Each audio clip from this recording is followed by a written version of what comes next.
আমাদের সমাজে আশেপাশে কিছু নামদারি মুসলমান আছে, তারা মুখে মুখে আল্লাহ ও রাসূলের কথা বলে, কিন্তু অন্তর দিয়া কিন্তু তারা আল্লাহ ও রাসূলের বিধানগুলা মানতে চায় না, আল্লাহর বিধানগুলো, আল্লাহর কথা শুনতে চায় না। এই সমাজে সবচেয়ে ইসলামের ক্ষতি করেছে মুনাফিকরা।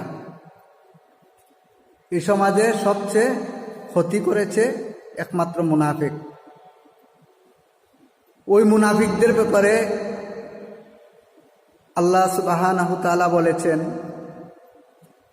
ইন্নাল মুনাফিকুনা নাফিকদার আসসালি মিনান নার ফি নারি জাহান্নামি খালিদিনা ফিহা। কারণ মুনাফিকরা থাকবে জাহান্নামের ভিতরে, ইমানদার থাকবে জান্নাতে। আর ইমানদারদেরকে জান্নাতে নেওয়ার এখতিয়ার একমাত্র আমার নবীজির। নবী ছাড়া কেউ আপনার জান্নাতে যেতে পারবে না, জান্নাতে প্রবেশ করতে পারবে না। নবী ছাড়া কেউ জান্নাতে যেতে পারবে না। কারণ জান্নাত বানাইছেন আল্লাহ, জাহান্নামও বানাইছেন আল্লাহ। কে জান্নাতে যাবে, কে জাহান্নামে যাবে, ওইটা নির্ধারিত করবে আমার দয়াল নবী মুহাম্মদ রাসূলুল্লাহ সাল্লাল্লাহু আলাইহি ওয়াসাল্লাম। আজকে মসজিদের ইমাম, খতিবরা মসজিদের মিম্বরে বসে বসে তারা বলে যে আল্লাহ ছাড়া কেউ জান্নাতে নিতে পারবে না।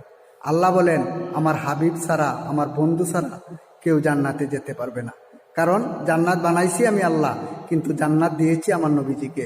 আমার নবী যারা ইচ্ছা তারাই জান্নাতে নিতে পারবে, কোনো আফিত নেই, আমি বাধা দিব না। কারণ আল্লাহ বাধা দিবে না নবীজিকে। ওই আসরের ময়দানে নবী ছাড়া কেউ জান্নাতে যেতে পারবে না, কারণ নবীর সুপারিশ ছাড়া কেউ জান্নাতে যেতে পারবে না।